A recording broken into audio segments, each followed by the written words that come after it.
Good evening students. आप सभी का डिप्लोमा ऑनलाइन क्लास में स्वागत है। हम लोग जो है वाटर ट्रीटमेंट लेसन पढ़ रहे हैं और अगर आप इस चैनल पे नए हैं तो इस चैनल को सब्सक्राइब करें और जितने भी आपके पीछे के वीडियो हैं उसको देखें, जिससे आपको ज़्यादा से ज़्यादा बातें समझ में आएंगी। हम जो है इससे पिछले वाली क्लास में जो है EDTA के माध्यम से जल की कठोरता को कैसे निकाला जाता है उसको हमने देखा है। अगर आपने इसे नहीं देखा है तो उसका पिछला वीडियो जाकर के आप वहां से देख सकते हैं। अब हम आगे क्या करने वाले हैं, वहां पर जो फार्मूला हमें मिला था उस फार्मूले की सहायता से हम किस तरीके से जल की कठोरता कैलकुलेट कर सकते हैं, अब वो हम देखने वाले हैं। तो देखते हैं कैसे हो सकता है। सबसे पहले फार्मूला देख लीजिए कि फार्मूला क्या था। अगर आप मिस कर गए हैं तो मैं यहाँ पे फिर से फार्मूला आपको बताने वाला हूँ कि फार्मूला था क्या। तो फार्मूला था N1V1 is equal to N2V2। ये N1V1 हमेशा हार्ड वाटर के लिए इस्तेमाल होता है, ये हार्ड वाटर के लिए ऐसा। और ये ऐसे सॉल्यूशन के लिए होगा जिसका आपको कंसंट्रेशन पता होगा या सांद्रता पता होगा। EDTA भी हो सकता है या उसके अलावा कोई दूसरा सॉल्यूशन भी हो सकता है। तो और फिर जब यहां से हम कैलकुलेट क्या करते हैं, हम यहां से N1 कैलकुलेट करते हैं। N1 जब यहां से निकल जाता है तो हम क्या करते हैं, हार्डनेस जो होती है उसे दिखाना होता है किसमें, कैल्शियम कार्बोनेट इक्विवेलेंस में। कैल्शियम कार्बोनेट के समतुल्य में हमें दिखाना होता है। तब हम क्या करते हैं, इस N1 को मल्टीप्लाई कर लेते हैं किससे, तो कैल्शियम कार्बोनेट के तुल्यांकी भार से। ये हमें यहाँ पे तुल्यांकी भार से इसको मल्टीप्लाई करना होता है। ये बेसिक स्टेप्स जो आपको बता रहा हूं ये हमेशा फॉलो करेंगे, तो आपको बेसिक स्टेप्स आनी चाहिए, अदरवाइज बार बार आपको कंफ्यूजन रहेगा। तो उस कंफ्यूजन को दूर करने के लिए ये बेसिक स्टेप आपको जानना बहुत ही अधिक जरूरी है। अब क्या होता है कि ये जो आपका N1 है, यहां पर तुल्यांकी भार निकालने का तरीका आपको हम बता दे रहे हैं कैसे निकलता है। अगर कैल्शियम कार्बोनेट का क्या निकालना है, तुल्यांकी भार, देख लीजिए, जिससे आपको फिर याद नहीं करना पड़ेगा कि 50 आ कैसे रहा है। ये क्या होता है, ये होता है परमाणु भार किसका, कैल्शियम कार्बोनेट का, और डिवाइड कर दीजिए इसकी पॉजिटिव वैलेंसी से। तो पॉजिटिव वैलेंसी का मतलब है कैल्शियम की वैलेंसी कितनी है, +2 है, तो इसको डिवाइड करिए 2 से। परमाणु भार जो है कैल्शियम कार्बोनेट का 100 होता है, डिवाइड करेंगे 2 से तो आ जाएगा 50। हम लोग यही 50 यहां पर लिख रहे हैं तुल्यांकी भार के फॉर्म में, ये 50। तो ये जो 50 है तुल्यांकी भार है, यानी N1 को मल्टीप्लाई किससे करिएगा, 50 से। अब आंसर मैंने बताया था पिछले वीडियो में भी कि ग्राम पर लीटर में आता है और इसे हमें चेंज करना होता है किसमें, मिलीग्राम पर लीटर में। तो ग्राम को जब भी आप मिलीग्राम पर लीटर में चेंज करेंगे तो इसको मल्टीप्लाई करिएगा 1000 से, इसका मतलब N1 गुणे 50 गुणे 1000 ऐसा, और ये कन्वर्ट हो जाएगा मिलीग्राम पर लीटर में। तो ये बेसिक स्टेप्स हैं जो हमेशा फॉलो किए जाएंगे। इन्हीं बेसिक स्टेप से आप क्वेश्चन को कर सकते हैं, तो इसको ध्यान में रखिएगा। आप चाहें तो कहीं नोट भी कर सकते हैं और इसके बाद हम क्वेश्चन को करने वाले हैं। अब क्वेश्चन क्या देखते हैं, इसमें देखिए क्वेश्चन कि कैसे क्वेश्चन सॉल्व कर रहे हैं इसके ऊपर और किस तरीके से क्वेश्चन किया जा रहा है। तो हमारे पास एक छोटा सा क्वेश्चन है, उस क्वेश्चन को मैं यहाँ पे लिख दे रहा हूँ। क्वेश्चन हमारा है 100 मिलीलीटर, देखिए यहाँ पे क्वेश्चन है, इस पर क्वेश्चन हमारा है 100 ml जल के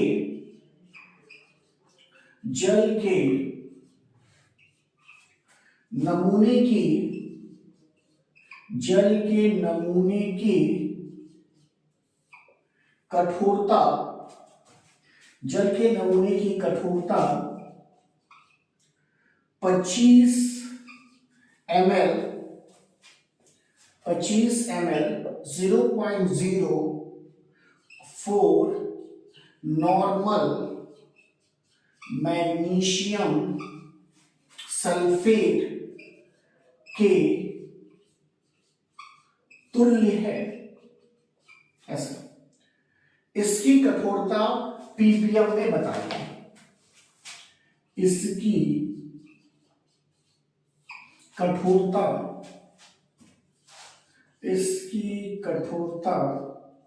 किसमें कह रहा है? पीपीएम में। पीपीएम में बताइए। तो चाहे पीपीएम में आपसे कहेगा, चाहे आपसे कहता हो मिलीग्राम पर लीटर में, ये सब एक जैसा है, कोई इसमें अंतर नहीं है। अब देखिए क्या करते हैं, इसको लिखना सीखते हैं। देखिए 100 ml जल, 100 ml जल का मतलब क्या है? आंसर लिखते हैं इसका, आंसर देखिए 100 ml जल की कठोरता, जो जल की कठोरता के लिए फार्मूला देखिए निकालने के लिए N1V1 = N2V2 ऐसा। तो देखिए जल की कठोरता जो है 100 ml जल की नमूने की कठोरता 25 ml इतना MgSO4 के समतुल्य है। अब देखिए यानी यहाँ पर V1 ये देखिए वाटर के लिए है, ये आपका मिलीग्राम है, ये कठोर जल के लिए है,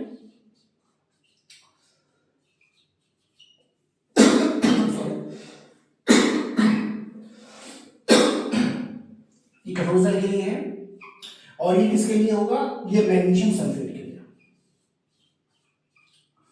ऐसा देखिए मैग्नीशियम सल्फेट की नॉर्मलता डी है, इसलिए ये जो होगा आपका सॉल्यूशन जो होगा ये मानक सॉल्यूशन कहलाएगा। अब इस क्वेश्चन से देखिए N1 दिया है, N1 निकालना है, सॉरी N1 निकालना है।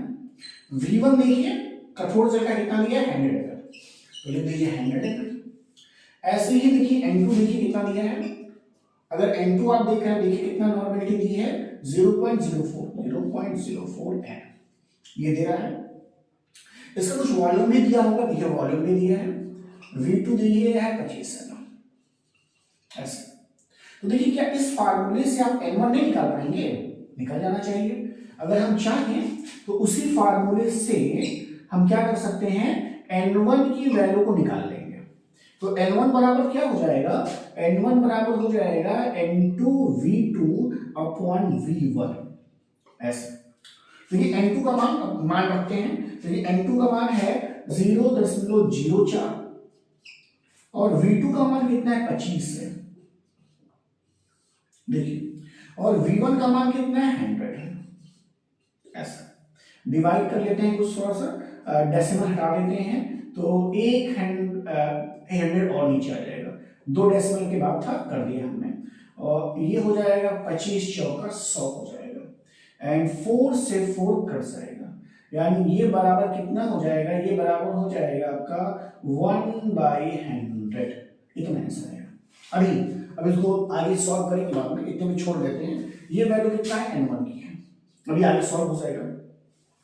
अब देखिए हमने आपसे बोला हुआ है कि जो भी हम कैलकुलेशन करते हैं वो हमेशा कैल्शियम कार्बोनेट के फॉर्म में करते हैं। तो अब हमें क्या करना होगा कि कैल्शियम कार्बोनेट समतुल्य निकालना है, यानी कैल्शियम कार्बोनेट इक्विवेलेंस आपको निकालना है। तो कैसे निकालेंगे?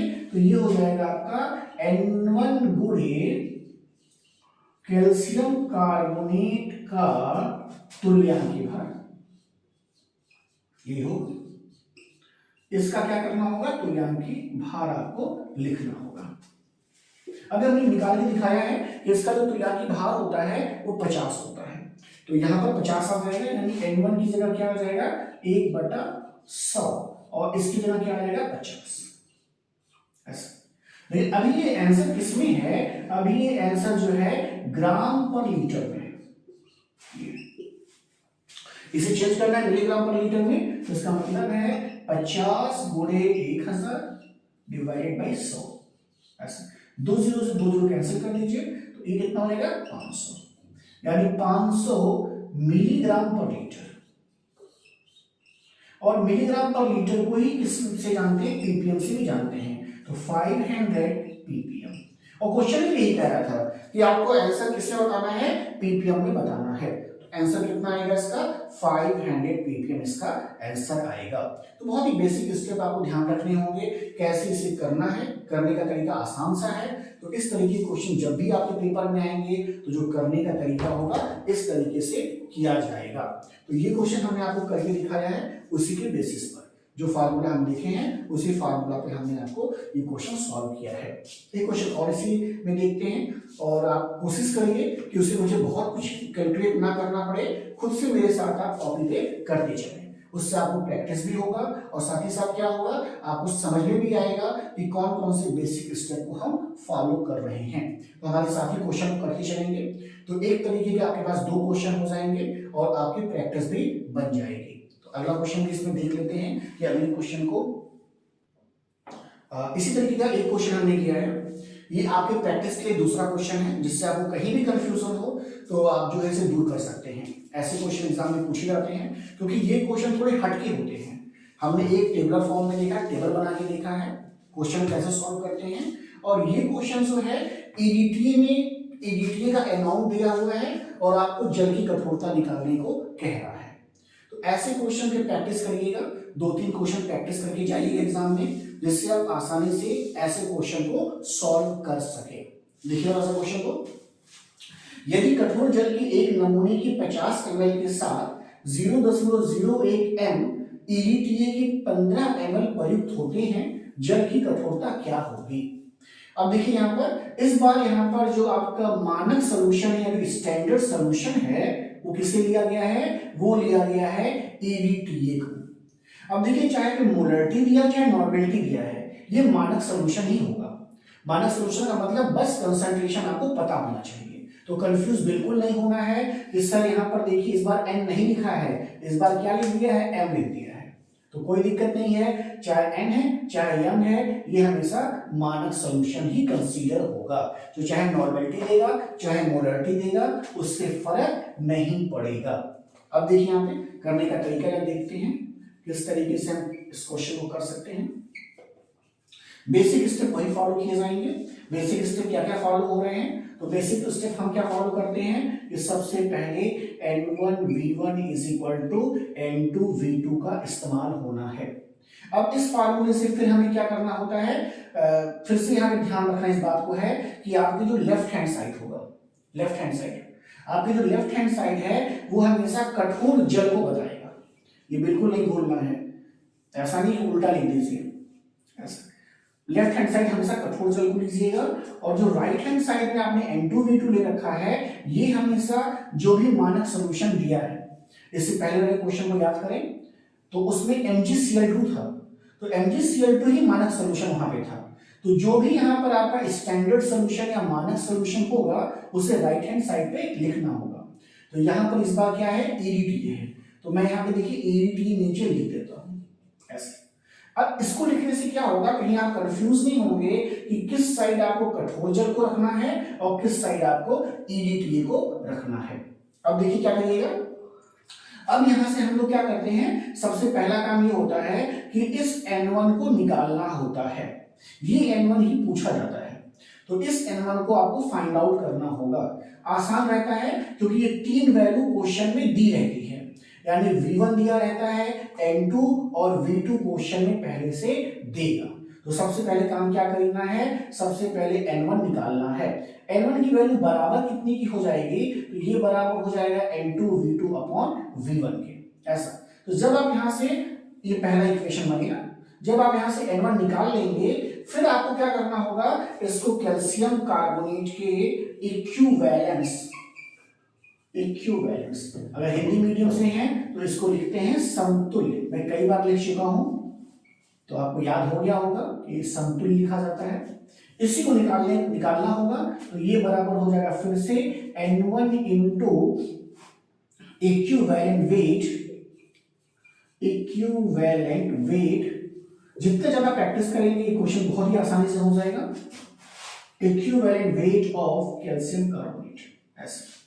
तो N1 देखिए, N1 का मतलब हो गया आपका यहां से N2V2 अपॉन V1, ऐसा, और इक्विवेलेंट वेट है 50, ऐसा, और ये आता है ग्राम पर लीटर में।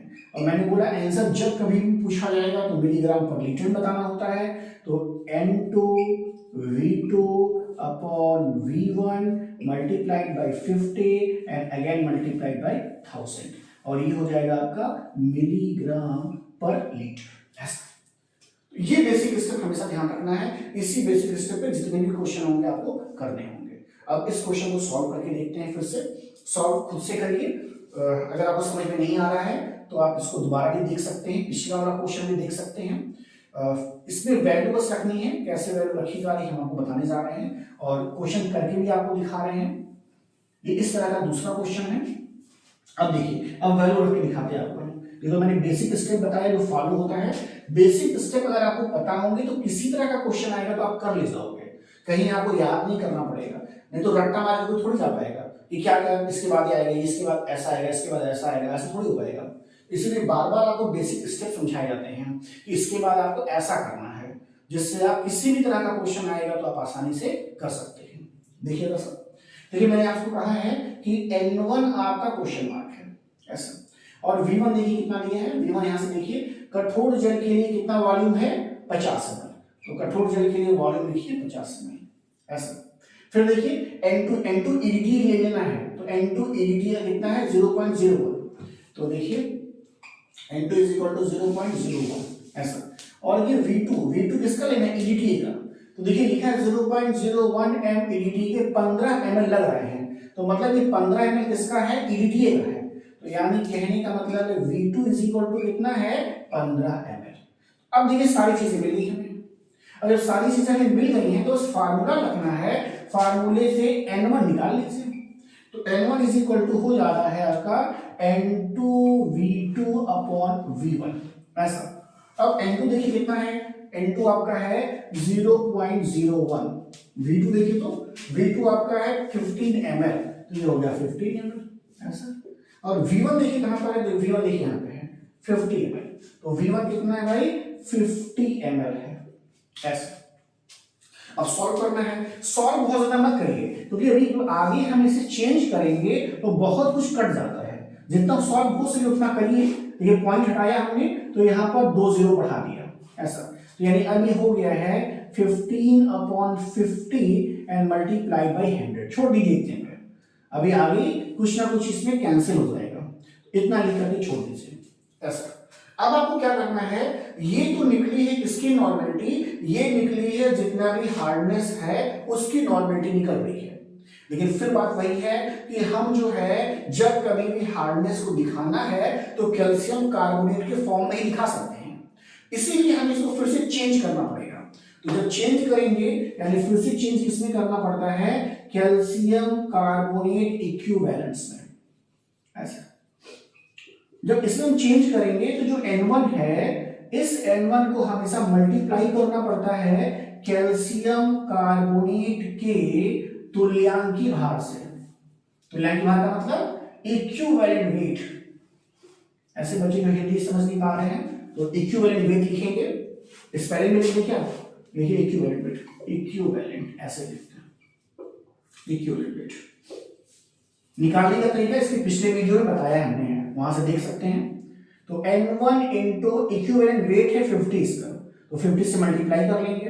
अब N1 का मान रख लीजिए, N1 का मान कितना था 15 अपॉन 50 और कितना हो जाएगा बाई 100, देखिए इतना मान पहले से N1 का है और एक 50 और आ गया, ये 50 कौन सा है, ये 50 आपका तुल्यांकी भार है।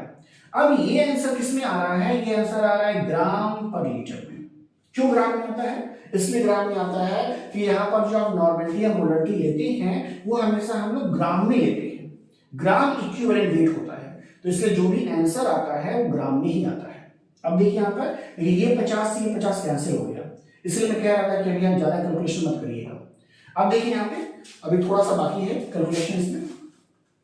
अब अगला स्टेप क्या है, अगला स्टेप ये होता है कि आपका आया है 15/100, लेकिन ये आंसर आ रहा है ग्राम पर लीटर में, इसे मिलीग्राम में चेंज करिए, तो मिलीग्राम में चेंज करने का मतलब 1000 से मल्टीप्लाई कर लीजिएगा, मिलीग्राम पर लीटर। तो देखिए 2 0 से 2 0 कैंसिल हो जाएगा और अब आपका आसानी से देखिए आंसर आ गया है 150 मिलीग्राम पर लीटर। देखिए मुझे कहीं भी कैलकुलेटर इस्तेमाल नहीं करना पड़ा है और सिंपली क्या है कैलकुलेट होता चला गया है। तो इस बात का ध्यान रखिए कि अक्सर ऐसा होता है कि यहाँ पर जो कैलकुलेशन हम करते हैं तो बहुत चीजें अपने आप जो है कैंसिल हो जाती हैं, तो बहुत ज्यादा आपको पैनिक नहीं होना है कि इतना बड़ा कैलकुलेशन हो गया सब कुछ यहीं तक कर दिया जाए। तो ऐसा स्टेप बाय स्टेप करेंगे तो आसानी से आपके आंसर भी आ जाएंगे, और कहीं भी गलती होगा तो रिवाइज भी आप उसको कर सकते हैं। तो इसका आंसर कितना आ रहा है 150 मिलीग्राम पर लीटर। तो ऐसे मैंने आपको 2 क्वेश्चन बताए हैं और 2 क्वेश्चन मैंने आपको करके भी दिखाया है। एक क्वेश्चन मैं यहाँ पे लिख दे रहा हूँ, आपके लिए होमवर्क है, उस क्वेश्चन को आप करेंगे और अगर आपको कहीं दिक्कत आएगी तो कमेंट बॉक्स में लिखेंगे और जिनका आंसर हो जाएगा आंसर भी कमेंट बॉक्स में लिखेंगे। इस तरह हमारा आंसर इतना आया है। तो हम एक क्वेश्चन यहाँ पे लिख दे रहे हैं जिससे आप खुद से करने का प्रयास करेंगे इन 2 क्वेश्चन को देखते हुए। क्वेश्चन क्या है लिख लीजिए सभी को अपनी कॉपी पे। मैं जल्दी से क्वेश्चन यहाँ पे नोट कर ले रहा हूं और उस क्वेश्चन को आप कर सकते हैं खुद से। ऐसे बच्चे जो चैनल पे नए हैं सब्सक्राइब करें और लाइक करना बिल्कुल ना भूलें अगर आपको वीडियो पसंद आ रहे हैं।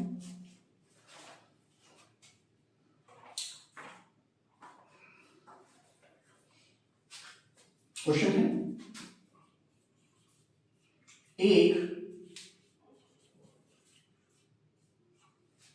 एक अनुमापन में 100 ml कठोर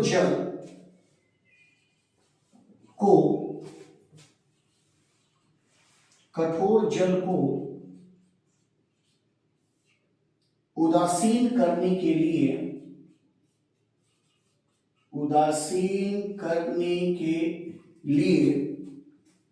N/50 HCl के 5 मिलीलीटर लगे। जल की अस्थायी कठोरता ppm में ज्ञात करें। जल की अस्थायी कठोरता ppm में ज्ञात करें। ये क्वेश्चन दे रहे हैं, कुछ बेसिक स्टेप समझा दे रहे हैं आपको। है क्या है सिंपल क्वेश्चन है, कुछ ज्यादा अंतर नहीं है। बस एक पॉइंट यहाँ पर देखने वाली बात है कि क्वेश्चन में कह रहा है कि अस्थायी कठोरता निकालना है। अभी तक क्वेश्चन में ऐसा नहीं कहता था कि अस्थायी निकालना, अस्थायी निकालना है, ऐसा नाम नहीं देता था। इस क्वेश्चन में बस अस्थायी कह रहा है। देखिए यहाँ पर एसिड लिया गया है, देखिए HCl लिया गया है। अगर एसिड लिया जा रहा है तो उससे जो भी आपका आंसर आएगा वो हमेशा अस्थायी ही आएगा। जब ये न्यूट्रलाइज होगा तो इस न्यूट्रलाइजेशन में होता क्या है कि अगर आपने यहाँ पर एसिड लिया है और आपके जितने भी हार्डनेस क्रिएट करने वाले आयंस हैं वो सब बेसिक हैं, तो होता इससे क्या है कि जब आपस में न्यूट्रलाइजेशन होता है तो इस न्यूट्रलाइजेशन प्रोसेस में जो आपकी कठोरता आती है वो अस्थायी ही आती है। बस बात ये समझने वाली है कि आपको कुछ अलग से नहीं करना होगा, आपका जो आंसर आएगा वास्तव में वो अस्थायी कठोरता ही आती है।